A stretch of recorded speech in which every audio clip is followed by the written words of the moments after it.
Stones as small as pebbles to cement chunks as large as a human head fell from the sky. Thump thump dash. Clang. Thump clang. Bang. Thump clang. Clang. Soil, stones, rebar, and chunks of cement rained down like a storm. Everyone swallowed nervously at the unusual scene, and a moment later, something came down from the sky. It was Oliver. He landed softly using black magic, holding his quarterstaff in one hand and a body with only its lower half remaining in the other. "This one is useless," Oliver said while holding the half-body upside down like a fish. Despite the casual remark, it sounded eerie due to the bits of entrails flowing from the severed half of the corpse. Everyone was curious about the identity of the corpse, and soon, they could tell. Oliver pulled out the golem prosthetics from the body. "Founder? Founder was defeated. No way. He has even killed war wizards. But those prosthetics?" People from the demolition company looked at Oliver in astonishment and fear as they understood the situation.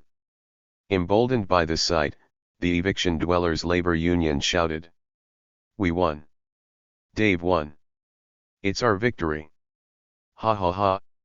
It serves you right, you thugs. We won. Damn, hooray." The cheering eviction dwellers' labor union looked ecstatic. And why wouldn't they be, as this was the expiration of the demolition company's contract period. Now the construction company, with its deadline looming, had no choice but to accept the terms of the eviction dwellers' labor union, and everyone would get a hefty compensation. Of course, part of it would be claimed from the demolition company for failing to fulfill the demolition contract. In this moment of contrasting emotions, the golem that had been still like a statue suddenly moved. It seemed the leader of the demolition company had given the command. "Crush them. If we fail this time, our company will go bankrupt. Everyone, fight with your life on the line." Along with a cry filled with desperation, the 4-meter-tall golem raised its house-sized hammer as per its owner's command, aiming it at Oliver. Oliver responded by pulling his quarterstaff back, preparing to swing it. Dozens of layers of rebar-like black armor formed around the end of the quarterstaff, creating a mace-like shape. "No way." People gasped in shock. A warlock engaging in a power struggle with a nearly 4-meter-tall golem. It was an unbelievable story, but it was reality, and soon, the golem and the warlock's weapons collided. An explosion far beyond the previous one echoed, causing a shockwave that shattered the windows of nearby buildings. Everyone closed their eyes and covered their ears. Zing! Along with the ringing in the ears, people writhed in discomfort as they looked forward. There, unable to withstand the shock, the golem had fallen backward, and the warlock was carefully observing it. The warlock asked quietly, "May I take this golem? You're working late." Inside a restaurant, dimly lit, resonating with a gentle melody. Following Al's guidance, Oliver arrived at a bar tucked in a corner of the restaurant. He hadn't had the chance to explore Forrest's new restaurant and was finally able to visit. "It's you who's working hard." Forrest, who had been sitting at the bar, responded to Oliver's greeting. He invited Oliver to take a seat across from him. From what Oliver knew, Forrest spent his days in the restaurant, overseeing its management, attending to customers, and handling various duties as a broker. Despite this, he showed no signs of fatigue and remained steadfast at his post. "What? I was wondering, why do you keep the place open so late? I remember it wasn't like this before. Back then, there were no customers. Now it's different." Forrest pointed towards the customers eating or drinking at other tables. Most of them were solvers, informants, brokers, and others from the underworld, and their number was quite significant. Al had mentioned that the restaurant had become a sort of sanctuary in the area, which seemed to be true. Forrest continued speaking. "Not running a night business until now was not out of laziness, but because there was no profit. If it makes money, I'll do it. But don't you get tired from working until late at night? Do I look like I'm working? Forrest held up a crystal glass filled with alcohol and a newspaper. At a glance, he looked like a wealthy elder leisurely enjoying his time, but Oliver knew better. Gathering information was a job for a broker. And a newspaper was one of the best tools for it. Any interesting stories? Coincidentally, yes, but it's odd. I thought you read the newspaper every day. Ah, I haven't been able to read it recently. Not able to, you must be busy then. Forrest hit the nail on the head. Lately, Oliver had been busy with the training of the Magic Tower students and preparing a production facility for the blood elixir. His schedule was so packed that he even missed reading his daily newspaper. At first, he thought it was no big deal, but unexpectedly, both tasks turned out to be quite tricky. He had to help train the students, which he couldn't do by brute force as he did when he was a warlock. He had to read books and attend other classes to hone his own skills. Preparing the production facility for the blood elixir was also encountering significant hurdles. Child First still hadn't completely controlled the corpse doll battery, so he hadn't figured out all the necessary ingredients and equipment for the elixir production. Although Oliver was making educated guesses, the progress was slow. Because of these reasons, Oliver hadn't been able to read newspapers lately due to his busy schedule. A little, but it's nothing serious, so you don't have to worry. Well, that's good to hear. Now, back to business. Did you succeed in your recent job? Nodding, Oliver mentioned the fact that he protected the eviction dwellers' labor union and pushed back the demolition company. As soon as he heard the answer, Forrest poured a drink for Oliver with a satisfied expression. How was it? It was good. Oliver answered honestly. The mission overall was very satisfying. It suited Oliver's tight schedule as it only required one action, and the reward was quite generous compared to the time invested. The advance payment itself was not significant, but since Oliver could receive 8% of the fee that the labor union would receive upon successful completion of the mission, it was expected to be around 300 to 400 million. It was a huge harvest, worth the risk Forrest took in approaching the labor union first and bringing in the job. Oh, and I also acquired a golem. A golem? Yes, a golem made of rock. It had eyes on its torso and wielded a hammer the size of a house. A demolition golem. Judging from the design, it seems like the second model, but how did you manage to acquire it? I hid it. Ah. At the simple answer, Forrest let out an exclamation.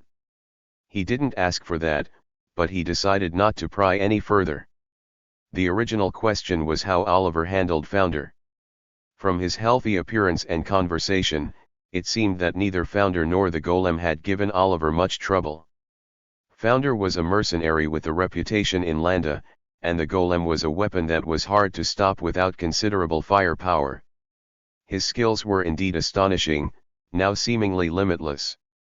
Forrest asked. Where is the golem? It doesn't seem like something you could fit in your big mouth. Yes, you're right. I tried to put it in, but Big Mouth asked me if I was out of my mind. It said it was too big to swallow. So I temporarily left it with the labor union. At the labor union? Yes, they were very thankful for my help. They said they would temporarily store it in their warehouse. It wasn't strange at all. It was as if they had won a losing battle thanks to Oliver. Giving him a small favor in return was not a bad idea, both morally and economically. They won't take the golem away, but it'd be best to retrieve it quickly. Yes, I agree. I left it there because I was in a hurry, but I feel sorry for continuously imposing on them. If you want, I can keep it in one of my warehouses. Would that be all right? Of course. Thanks to you, I earned a huge commission today. But what are you going to do with the golem? Even if it's broken, a golem is quite expensive. Even if you do nothing, you could get a hefty amount. Do you want me to introduce you to one of our regular brokers? That doesn't sound bad, but I made enough money from this job, so I think I'll just keep it. Keep it and do what? I'm thinking of studying it. Studying? Forrest furrowed his brows at the question.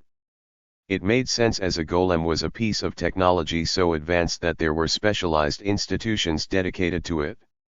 Even among wizards, only those with specialized knowledge could handle it. Yet now, a warlock was saying he would study a golem. It was a truly absurd situation.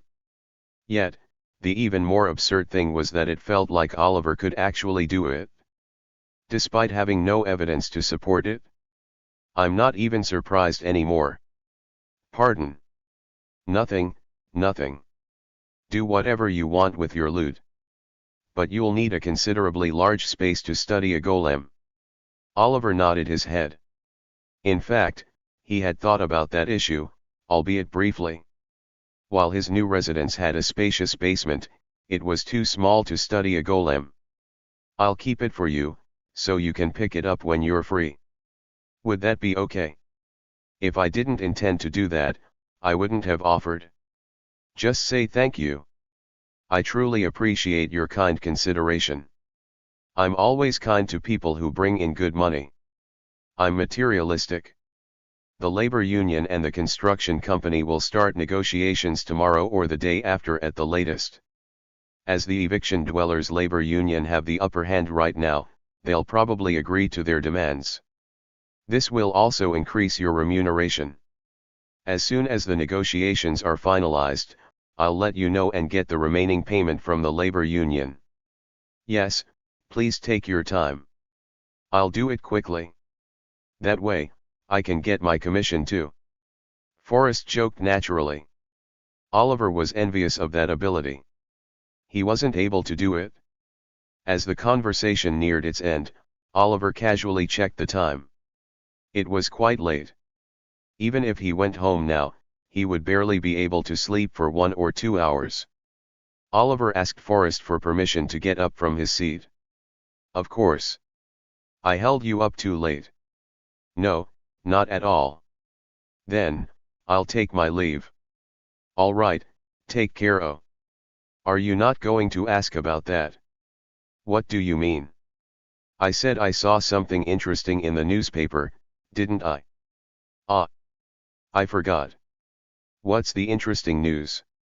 Shamus started an investment company. With that, Forrest raised the newspaper where the article was and handed it to Oliver. Oliver could see the headline that filled the newspaper. The Landa Women Investors. Founding an innovative investment company with druids. Dave, who saw the newspaper article, showed a brief interest and left. Forrest also was considering wrapping up and getting up from his seat. What's the point of staying any longer now that the person he was waiting for has left? Al, who went to see off Dave, came over. Dressed in a neatly pressed uniform, he gave a very neat impression. Boss. Mr. Dave has left. You've worked hard. You must be tired, too. Why don't you go home? I'm fine, so don't worry about me. But you seem to have something to say. Forrest, who had known Al for a long time, noticed right away. Al didn't deny it. Yes, boss. Forrest slowly drained the drink from his crystal glass and said, let's hear it. It's not my place to overstep, but shouldn't we start persuading Mr. Dave? The persuasion was about making Dave the captain of the fighter crew. This was a request from a few crime firm directors. They thought that if Dave became the captain of the fighter crew, he would automatically become an ally of the crime firm and they could wield his power. Because of his docile nature despite his accomplishments and reputation, there were quite a few people with this idea. Every time, Forrest turned them down appropriately, but the directors of the crime firm were a bit annoying. They were the ones who suggested persuading Dave to the fighter crew guys in the first place. They're too greedy. Al, do you think it should be done? It's a request from the directors of the crime firm. You've accepted it? More accurately, I said I'd consider it. They keep nagging even though I've refused several times. Still, wouldn't it be good to bring it up? If we don't show some effort, our relationship with the directors might worsen. Al, who was not accustomed to dealing with big shots, said this. In contrast, Forrest was calm. They're the ones forcing it anyway. They're the type to get upset if I don't bring about the result they want, regardless of what I do. Instead of dealing with that, it's better to build friendships with the directors I can currently communicate with, and look for our own defensive measures. There's nothing ruder than insisting on a request when you know it will be rejected. Al bowed his head at the clear answer. Ah. I apologize. I was foolish. That's not true. You just lack experience. Even in case of an emergency, I'll secure a livelihood for you and your colleagues, so don't worry. That's not what I meant. I know. Forrest calmed down the flustered Al and handed him the newspaper. Instead, I'd like you to look into this. The thing Forrest referred to was none other than the article he showed to Dave. It was a story about women investors in Landa collaborating with Druids to start an investment company. Starting an investment company in the money-filled Landa was common, but Forrest was caught up in one fact. It was very much so. Investments that never fail using the world tree, quite a nerve-wracking sentence. Al tilted his head. Do we need to go as far as investigating? I'm not saying we should dig deep, just have a rough idea. Lately, my stature has grown, hasn't it? That's when you need to be careful. The bigger you get, the easier it is to get swept away by the waves. Somehow, I feel this great businessman is going to make a big wave. Whether it's in a good or bad sense. Forrest pointed to Shamus in the picture. He was standing holding a sign with the letters along with three beautiful women and smiling broadly. Returning home, Oliver opted to read the newspapers he had accumulated, rather than sleep for an hour or two. Mostly articles dealing with the ABC Investment Company.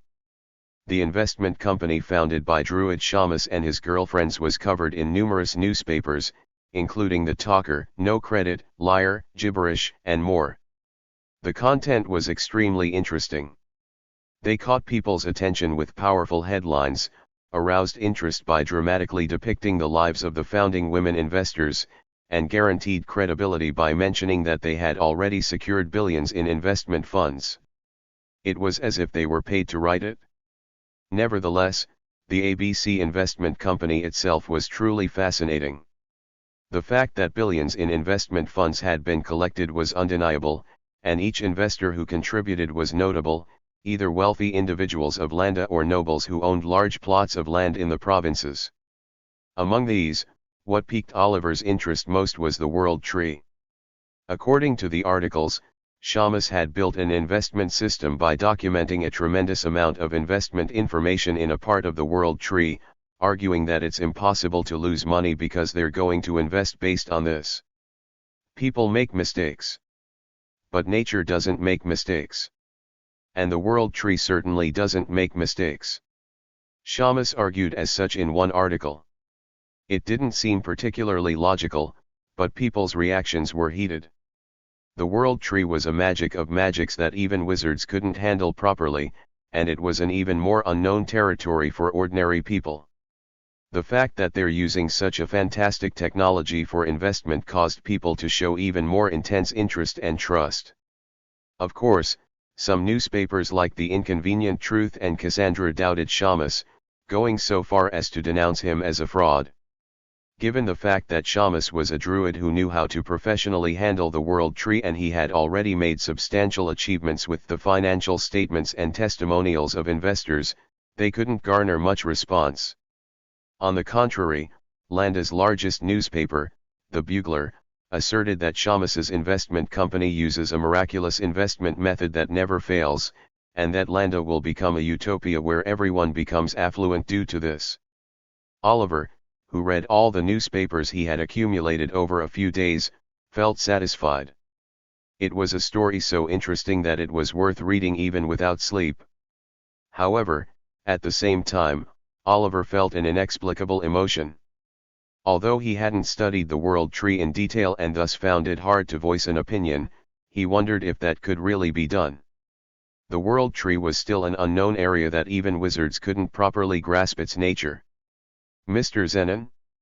Mr. Zenon? Mr. Zenon? Someone called out to Oliver, who was absorbed in his musings, and he turned around. There was a student desperately chasing after Oliver, panting heavily. Of course, Oliver was also panting heavily, but he had a bit more room to breathe. What happened? It's time. He pointed to the pocket of Oliver's training suit. The training watch was beeping. Oliver turned off the clock and declared that it was okay to stop running now. Well, apart from one person, the rest had already given up. Oliver grumbled as he looked at the students who had given up and were sitting down. They pretended to run a little, then just sat down as they started to run out of breath. It was more a matter of will than physical strength. Oliver wondered how he could increase their motivation. I've learned techniques from books and other classes, but I haven't learned how to instill motivation. Oliver shifted his gaze forward, feeling an odd aspect of education. There, the student who had shouted earlier was catching his breath. Felix, of the Gaia School of Magic. When Oliver said he would help with training, Felix confidently voiced his complaints, persisting stubbornly through the persuasion process. He had followed the training diligently, as he usually did. Why are you doing this? Oliver asked Felix, who was looking up at him. Oliver asked him to understand why Felix was motivated. Maybe it could be useful for the other students? Why didn't you stop?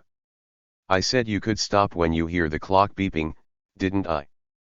Specifically, Mr. Zenon said to stop when you stop. Ah. I apologize for that.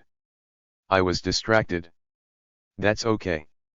Anyway, thank you for diligently following the training. The professor will be pleased. The professor was none other than Kevin, who was teaching other students upstairs. Honestly, I don't know if this is worth it. Felix expressed skepticism, regret, and denial. What was more interesting was that he spoke first, without being asked. Despite many days of basic training together, he rarely opened his mouth unless answering. And now, he was expressing his thoughts first. Oliver found it intriguing. What are you talking about? Does taking this basic training mean I can go back to class upstairs? If you improve, you can. The professor said so, didn't he? That's the question. Will my skills improve if I run and do strength training? His emotions were full of complaints and dissatisfaction. Yet, Oliver was grateful even for that. Whatever it was, he expressed his thoughts honestly. In return, Oliver answered sincerely. Your skills will improve. If your physical strength improves, the amount of mana you can output at once will increase. Oliver answered based on books and other classes. To handle mana, the body needed to withstand it to a certain extent. I don't quite get it, thought Oliver, who couldn't empathize with that part. But isn't there a limit? I have basic physical strength. Felix expressed annoyance and injustice. Indeed, Felix and a few other students had decent basic physical strength. Even so, the reason Kevin made Felix and other students undergo physical training was because it wasn't enough. Talent. Talents like student Yareli and student Derek. Using mana was already a talent that only the chosen can do, but when talents gathered, there were notably more outstanding talents. Yareli and Derek were such cases, and Felix was not. Because each individual's innate mana amount or mana control ability fell short for them, Kevin tried to increase the physical strength of other students, including Felix. If the innate talent was lacking, it had to be compensated for elsewhere. I think it will get better as you do it. Someday it will. However, it is questionable whether I can return to the original class by the end of the semester, Right. Do you have a special reason to return to Professor Kevin's class quickly? At Oliver's question, Felix was taken aback.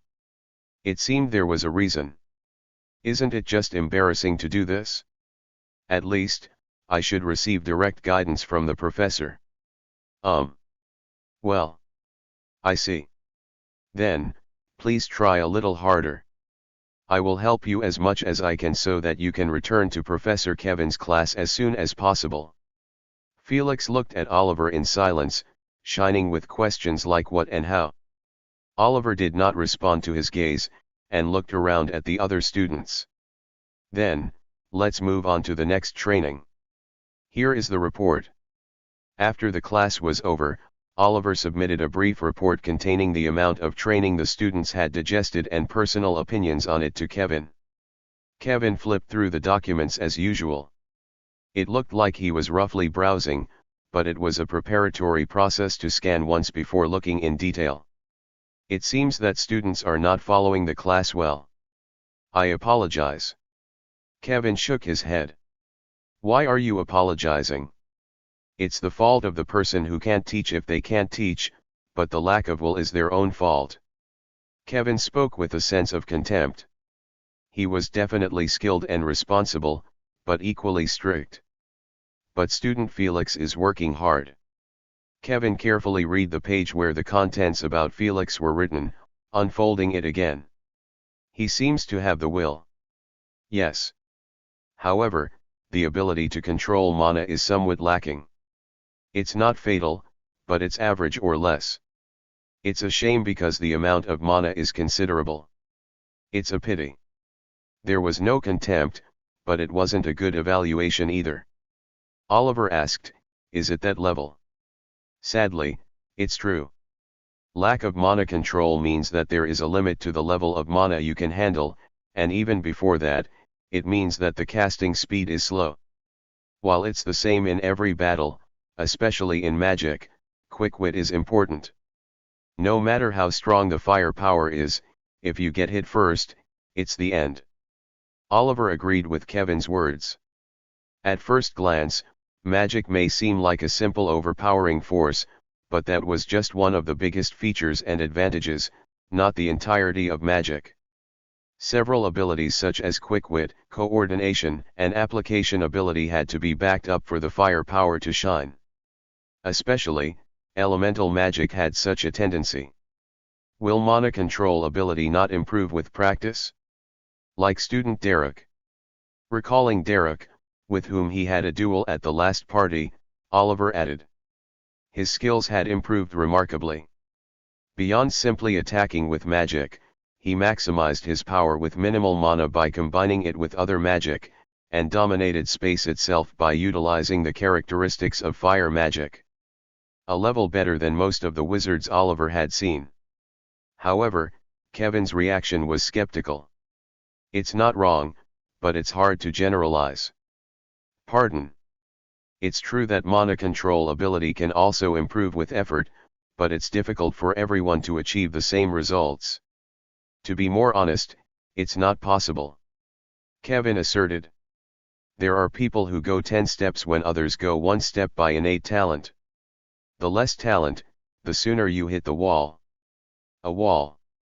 Oliver asked, recalling the diaries and research logs of the lightning wizard and Audrey he had killed in the past. Because of that wall, they had to come out of the magic tower and find new opportunities on the streets. Thinking about it now, it was a bit regrettable. Yes, a wall. The limit of ability. It's something all humans have. Is that so? Oliver responded, unable to empathize. Yes, you said earlier that Derek's skills have improved a lot, and that's true. Of course, he'll hit his limit soon. Is that so? Yes, because that's how far his talent can take. It seems a bit unfair. The world is originally unfair. Kevin said firmly. It was a statement imbued with a strong emotion that could be called his belief. Although Oliver somewhat agreed with this, he couldn't help feeling a little upset. After some thought, Oliver opened his mouth. Professor. Would it be okay if I teach the students in my own way? Not too much, but within a reasonable range. I already gave you discretion, so it doesn't matter what you do, but considering you're asking specifically, is there something special? Your way? No, it's not something amazing, but it seems like the students want to get back to your class quickly. If their skills improve, they can come back sooner. Yes, that's right. Can I help them a bit? How? Can I directly help them to get a feel for mana control ability? I thought the first step would be to ask for permission. Kevin pondered for a while before asking. What? To get a feel for mana control ability dash. No, no. I heard that properly. What I'm saying is that possible? Maybe. I haven't tried it with a wizard, but that's how I taught warlocks, said Oliver, calmly. Kevin asked for an explanation. He showed considerable interest and enthusiasm for Oliver's teaching method. This was quite an unusual reaction from him, someone who normally didn't get surprised easily. Oliver elaborated on his unique teaching method in response to this reaction. He mentioned focusing on self-improvement through individual practice, but also providing assistance to gain a feel when there were obstacles. Kevin asked a question. What do you mean by helping to get a feel? By making slight physical contact, I allow them to indirectly experience it. It's somewhat similar to having someone hold you from behind while you ride a bicycle. Oliver spoke without any false modesty or arrogance, expressing his thoughts straightforwardly. Although it was an effective method, it was different from holding a bike.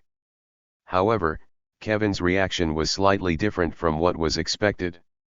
He was more surprised than Oliver thought, casting doubt. As if he had never heard of such a thing. I don't quite understand. Is that so? Yes, this is the first time I'm hearing about such a case. Kevin was sincere, and Oliver was slightly surprised. Hearing it for the first time. Although he hadn't thought deeply about this ability, he hadn't expected such a reaction. Especially from Kevin, who he thought would have a broad knowledge and would at least know something similar. Though it seemed exaggerated, Kevin's reaction was genuine, and he was greatly shocked and amazed by what Oliver had said. It was as if he had discovered something incredible. When asked about it, Kevin cautiously opened his mouth. Though I can't assert it rashly as it's not an area I know in detail, my personal opinion is that it's remarkable. Is it? Yes, because it can dramatically improve the efficiency of education. Improving the efficiency of education dramatically. That didn't seem wrong. After all, he had expedited the growth of the Joseph family and the fighter crew using this method. Thinking about it, it seems I've made quite a good use of it. Looking back on the smooth educational process, Oliver glanced at his hand. Kevin spoke to Oliver, who was lost in thought. Do you have any specific cases where you used this method for training? I'm not doubting you. He was sincere again. Kevin believed everything Oliver said. I can't speak specifically, but there have been 2 instances. Oliver deliberately didn't mention the Joseph family and the fighter crew. Though they hadn't promised not to discuss it, he felt it would be impolite to bring it up unilaterally. Fortunately, Kevin didn't dig further. I see. Are there any training records or documents? No, there aren't. That's unfortunate. I find it slightly regrettable too. Oliver sincerely spoke. He had belatedly realized how important training records were in the process of teaching Magic Tower students. After a moment, Kevin opened his mouth again. Then, can you test it on me? I want to see it for myself as it's a new case. Oliver contemplated briefly, then condensed mana at his fingertips and flicked it. With a snap, 2 spells activated simultaneously. One was a silence spell to prevent any sound from leaking out of the room, and the other was a sensor spell to alert of any approach. While they didn't mean much to Oliver, who possessed the Warlock's eye, he took the precaution just in case. If you don't mind, could you please extend your hand? Kevin extended his hand without hesitation. Oliver then extracted the emotion from the test tube in his pocket and placed it in Kevin's hand. Do you feel anything? No. I'm not a warlock, you know. Upon hearing the answer, Oliver placed his own hand over Kevin's. This was his first time in such a case, so he was skeptical whether it would work, but well, there was no loss in trying. Oh. It works. A moment later, Oliver spoke. The intangible, smoky black emotion that had been between Kevin's hands transformed into a circle under Oliver's guidance. Wow! Kevin uttered in amazement. What is this? This is one of the basic training I learned when I was serving my master. Basic training. Yes, just as wizards handle mana, warlocks must know how to handle emotions. First, they check whether they have the eye to see emotions, then they learn extraction and control. Oliver recollected his past experiences. About 2 or 3 years ago. It wasn't that long ago, but it felt like a considerable amount of time had passed. It's interesting. I've faced warlocks on the battlefield and in cities, but I've never thought about their training methods. Is that so? Oliver asked back in surprise. In the case of Oliver, he himself had a lot of interest in the training methods of wizards. That was one of the reasons he readily accepted when Merlin told him to go to the magic tower. But if you think about it calmly, it could have been obvious. Comparing wizards and warlocks on the same level was a stretch. It wasn't about who was superior. Oliver no longer thought that way. However, in terms of the scale and systematic nature of the organization, wizards were still far ahead. Having indirectly observed the organizational power at the magic tower, Oliver thought so. What's next? Oliver, distracted by his thoughts, was questioned by Kevin. Gathering his thoughts, Oliver moved on to the next step. You start creating more complex shapes. Oliver manipulated the emotion through Kevin's hands to change its shape. From a circle to a square, triangle, star, cone, spiral, and even spider web. I taught them something like this. Most of them caught on quickly. Can you feel it? Kevin responded by manipulating the emotion himself. Surprisingly, despite being a wizard who had never handled emotions before, he was able to control the emotion quite adeptly. Oh, excellent. You also have talent in this. Well. Kevin responded with a questioning look. His lack of confidence was puzzling, but Oliver cheered him on. No, at least from what I've seen, you seem to have talent. It's rare to see someone handle it so directly. Kevin stared at the emotion moving in his hand, seemingly unmoved by Oliver's words. And what's next? Once you can control the emotion properly, the next step is to manipulate it more quickly.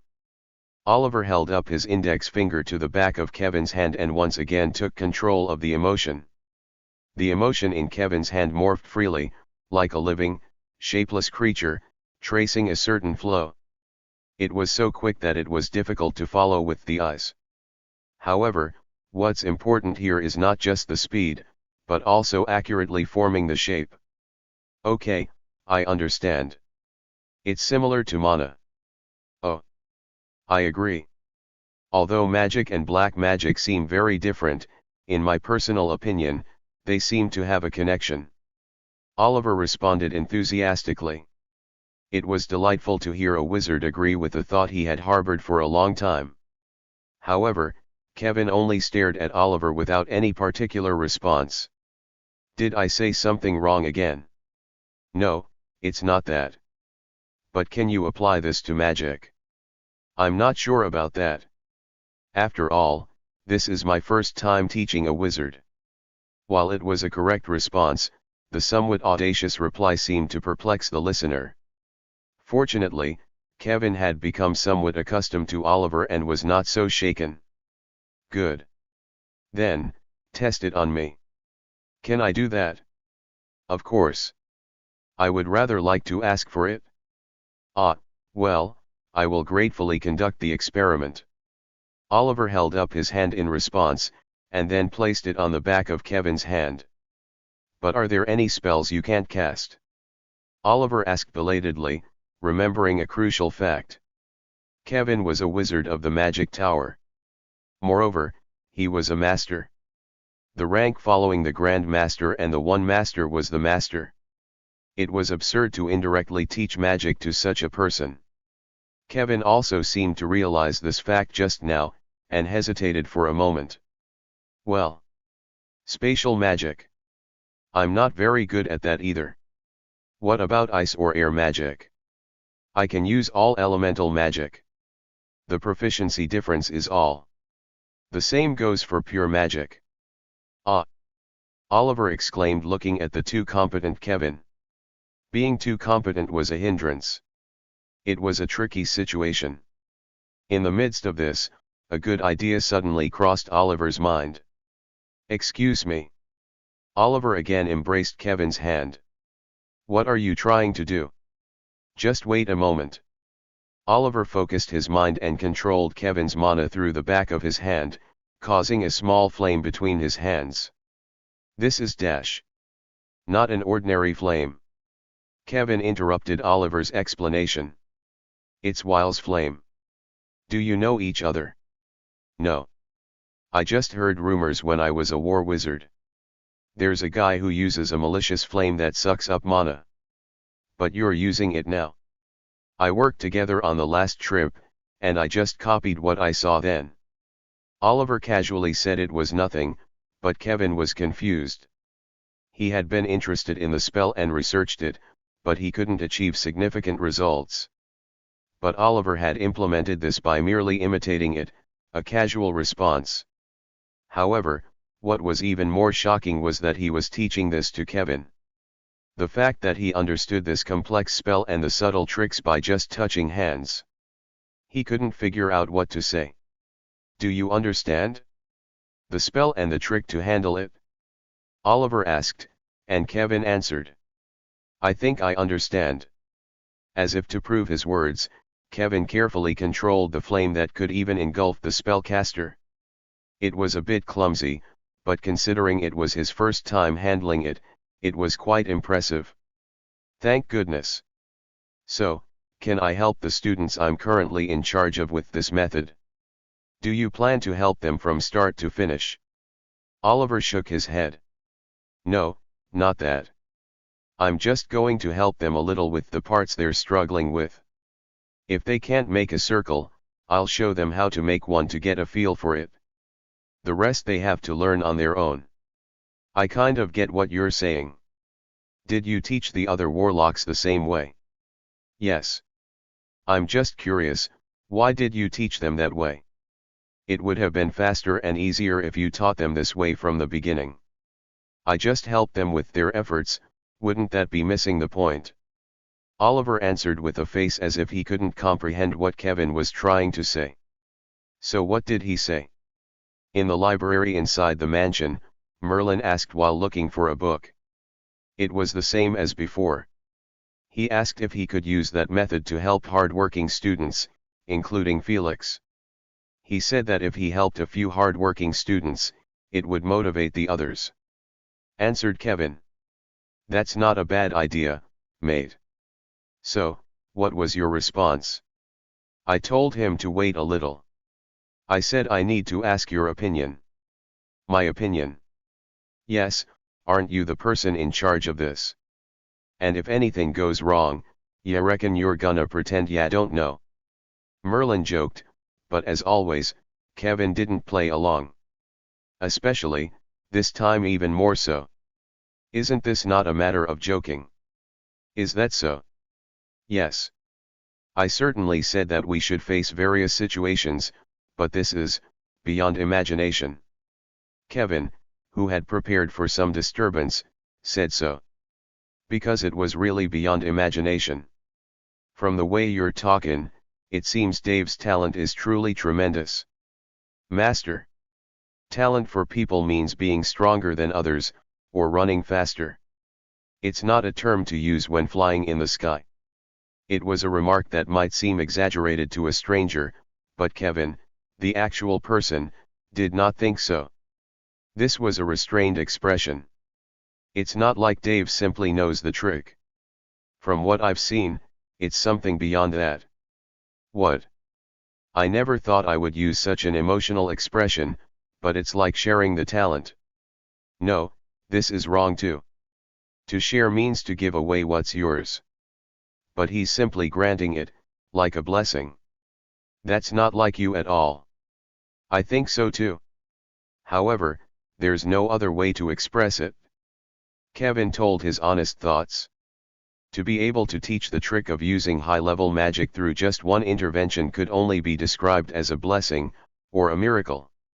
If Dave decides, he has the skill to build a school with a history of hundreds of years or a tower with a history of decades in a short period of time. Do you still not know what his identity is? Does it have anything to do with the prophecy and apocalypse, the chronicles of the archive, and the book about demons you are rummaging through now? At Kevin's questioning, Merlin answered after a moment of thought. I'm not sure, but I've come up with a few hypotheses. What is it? I'll tell you later. They're just hypotheses. Kevin tried to protest, but seeing Merlin's expression, he gave up. It was a face he hadn't seen in a long time, the same expression when he officially inherited the archive. Is it very serious?